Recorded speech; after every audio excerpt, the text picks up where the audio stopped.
तीन तरह का जल शिव को समर्पित होता है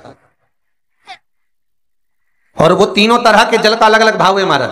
पहला जल सादा, घर से पानी लेकर गए, जल लेकर गए, शंकर को चढ़ाया, वो हमने घर का अपना एड्रेस बता दिया, भगवान शिव को जल चढ़ाकर अपने आनंद के लिए शंकर से कुछ प्राप्त कर लिया। दूसरा जल, जल के कलश में थोड़ा सा इत्र डालकर शंकर को जब समर्पित करते हैं तो महाराज घर में अगर कोई व्यक्ति बहुत रोगीला है, बहुत रोगीला, एक शिव महापुराण में, स्कंद पुराण में, नर्मदा पुराण में, भविष्य पुराण में, अग्नि पुराण में, नारद पुराण में, बरहा पुराण में, वामन पुराण में जितनी चीजें लिखी गई है एक एक प्रैक्टिकल कर देखो तो शिव महापुराण, स्कंद पुराण का यह भाव याद करिए कि एक लोटे पानी में इत्र मिलाकर, जल में इत्र मिलाकर, बहुत रोगीला व्यक्ति, बहुत बीमार व्यक्ति है, एक लोटा पानी उसका हाथ का स्पर्श कराकर शंकर को चढ़ाना प्रारंभ कर दीजिए। महाराज केवल 5 या 7 दिन चढ़ाओ और वो 7 दिन के बाद में उस बीमार व्यक्ति का क्रम देखिए कि उसमें कितना आराम लगा है। औषधि दवाई काम करना प्रारंभ करी कि ना करी। केवल इत्र समर्पित, इत्र का जल। तो पहला जल सादा, दूसरा जल है इत्र का, और महाराज तीसरा जल जो शिव महापुराण के अंतर्गत कहा गया है बेलपत्र का जल। तीसरा जो जल है वो बेलपत्र का जल है। बेलपत्र का जल कैसा? तो महाराज शिव महापुराण की कथा कहती है कि जल के पात्र में एक बेलपत्र अंदर डालकर उस जल के पात्र को ले जाकर शिव को समर्पित करना, अर्थात अपनी मन की कामना भगवान शंकर से कह देना, केवल बेलपत्र के माध्यम। बोलना नहीं है हमको, कुछ हमें कुछ कहना नहीं है। 3 तरह का जल का जो व्याख्यान वर्णन किया गया, एक सादा जल जो भगवान को कहा, आपने अपना एड्रेस बता दिया, आपने अपने मन का भाव बता दिया। इत्र का जो जल चढ़ाया गया वो केवल रोग मुक्ति के लिए चढ़ाया गया। और तीसरा बेलपत्र, अगर उस जल में एक बेलपत्र भी पड़ी हुई है और वो बेलपत्र पड़ा हुआ जल आप जिस भाव से चढ़ा रहे हो, जिस कामना से चढ़ा रहे हो, शंकर वो कामना आपकी पूर्ण कर देते। और लिंग पुराण को अगर आप पढ़ेंगे तो उसमें पाएंगे कि लिंग पुराण के अंदर लिखा है कि आप शंकर को अगर जल भी नहीं चढ़ाएं, आप शंकर को वस्त्र भी नहीं चढ़ाएं, आप शंकर को फूल भी ना चढ़ाएं, आप बेलपत्र भी ना चढ़ाएं, अगर शंकर को आपने कुछ भी ना चढ़ाया तो केवल शंकर के मंदिर में 2 क्षण जाकर उस शिवलिंग के सम्मुख में बैठ जाओ, कुछ मत बोलो, केवल मौन होकर उसको निहार लो, केवल मौन होकर निहार लो। बहुत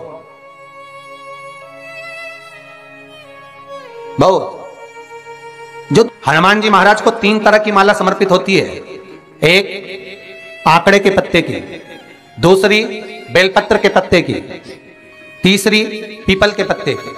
ये 3 तरह की माला जब शंकर हनुमान जी महाराज को समर्पित होती है, जिस समय पर अगर व्यक्ति के जीवन में बहुत भारी रोग हो गया है, बहुत ज्यादा कष्ट हो गया है, कैंसर जैसी बीमारी भी अगर उसको घेर ली है और किडनी लीवर सब बेकार हो गया, तो निवेदन है पीपल के पत्ते की माला बनवाओ, 108 पत्ते की, और हनुमान चालीसा का हर पत्ते पर स्मरण करिए महाराज। आप हनुमान चालीसा पढ़ते जाओ, माला में गांठ लगाते जाइए, और वो माला जो व्यक्ति कैंसर से पीड़ित है हाथ का स्पर्श कराइए और शंकर को चढ़ाइए। केवल अष्टमी तिथि के दिन ये माला समर्पित होना चाहिए, शुक्ल पक्ष की अष्टमी के दिन। आप 2 या 3 अष्टमी को कर देखिए, अपने आप दवाई लगना प्रारंभ होगी, कैंसर जैसा रोग भी धीरे धीरे समाप्ति पर आएगा महाराज। पर करना शुक्ल पक्ष की अष्टमी को ही। महाराज कोई बच्चा एग्जाम में बैठ रहा है, सीए की पढ़ाई कर रहा है, कोई बहुत बड़े एग्जाम में बैठा, पास हो ही नहीं रहा, बहुत हार गया, बेलपत्र की माला चढ़ाई। पर बेलपत्र की जो माला है वो केवल प्रदोष पर चढ़ती है श्री हनुमान जी महाराज। आप बेलपत्र की माला चढ़ाओ, 108 बेलपत्र, आप श्री शिवाय नमस्तुभ्यम मंत्र का जाप कर गांठ लगाकर भगवान श्री हनुमान जी महाराज के सामने पहुंचकर माला को सीधी रखकर, जो व्यक्ति एग्जाम में बैठ रहा है, नौकरी के लिए, अन्य पढ़ाई के लिए, अगर कंपटीशन एग्जाम में भी बैठ रहा है, तो माला को हनुमान जी महाराज, और हनुमान जी कौन से होना चाहिए? पूर्वमुखी।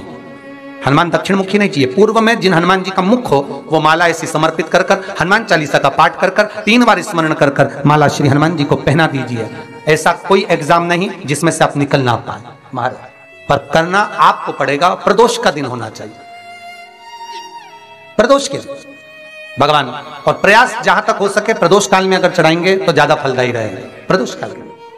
तीसरी है आंकड़े की माला महाराज। आंकड़े के पत्ते की जो माला होती है, यह माला कार्य की सिद्धि के लिए होती है। इसमें एक एक आंकड़े के पत्ते पर सीताराम लिखा जाता है, मात्र एक पत्ता ऐसा होता है जिस पत्ते पर सीताराम नहीं लिखा जाता। 108 पत्ते में से एक पत्ता बस उस पत्ते को हथेली में रखकर उल्टा हाथ आपको रखना है और अपनी कामना कर कर उस पत्ते को बांध देना है। ये जरूरी नहीं है कि 25 के बाद बांधो, 50 के बाद बांधो या 100 के बाद बांधो, आपकी मर्जी पड़े उस खाली पत्ते को कहीं पर भी बांध दीजिए और उस माला को अपनी कामना कर कर श्री हनुमान जी महाराज को समर्पित कर दीजिए महाराज। इसके लिए कोई तिथि, कोई दिन, कोई वार निश्चित नहीं है। बस ये माला जब हनुमान जी को चढ़ जाए तब एक घी का और एक तेल का दिया हनुमान जी के सम्मुख में लंबी बाती का लगा देना है महाराज, एक घी का एक तेल, और अपनी कामना कर कर आप आ जाइए। आपकी वो कामना 2.5 महीना या 3 महीना इससे ज्यादा नहीं जाएगा, वो कामना बाबा पूरी करेगा, क्योंकि शिव और हनुमान ये सब एक ही स्वरूप है। अब आप कहेंगे महाराज जी ये कौन सी पुराण से लिया है, तो आप इसको लिंग पुराण के अंदर देख सकते हैं। आप गीता प्रेस गोरखपुर की लिंग पुराण लीजिए, उसके अंतर्गत आप इसका व्याख्यान वर्णन पढ़ सकते हैं। महाराज एक एक क्रम हमारे शास्त्रों का हम उसको बस ज्ञात करें, हम इधर उधर डोले नहीं। हमारी पुराणों में इतने लेख लिखे गए हैं, उसको ही अगर हमने निकाल लिया तो हम जीवन में सुख पा सकते हैं, हम दुखी नहीं हो सकते। मंत्र कौन सा है जो दिया जा रहा है, वो मंत्र कौन सा है जो प्रदान किया जा रहा है?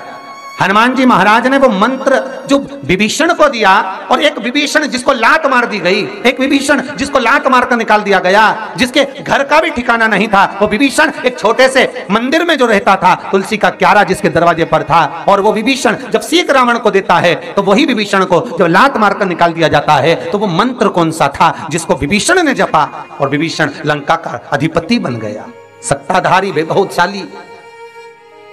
वो मंत्र कौन सा? केवल एक मंत्र जो श्री हनुमान जी महाराज ने विभीषण को दिया।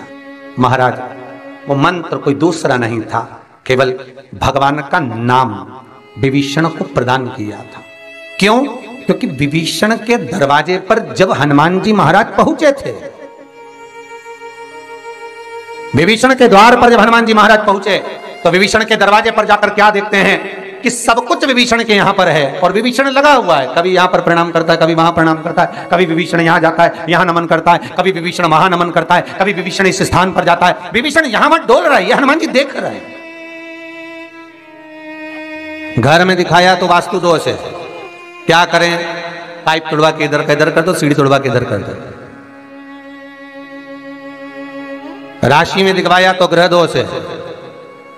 सारे दोष मनुष्य को नजर आते हैं और सब कुछ कर लेता है वो, पितृ दोष के लिए भी, वास्तु दोष के लिए भी, ग्रह दोष के लिए भी, पर मनुष्य को सारे दोष नजर आते हैं। जब दुख आता है बस एक दोष नजर नहीं आता अपने कर्मों का कि पहले क्या कर कर आया है, वो भी तो दिखवाओ किसी महाराज से।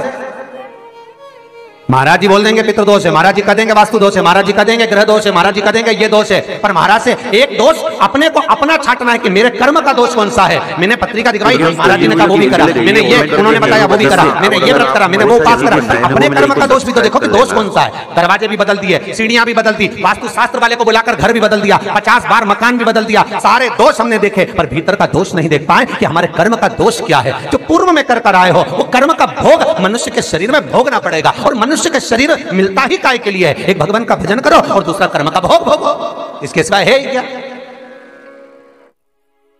का शरीर केवल 2 कारणों से मिला है, एक कर्म का भोग भोगने के लिए और एक भगवान का भजन करने के लिए। तो कर्म का भोग भी भोगना और भगवान का भजन भी करना है, तो क्यों करना है? तो शिव महापुराण की कथा कहती है कि जितना तुम भजन करते रहोगे तो ये दुख जो आता है ये धीरे धीरे कटता रहेगा, बस भजन से दूर मत होना।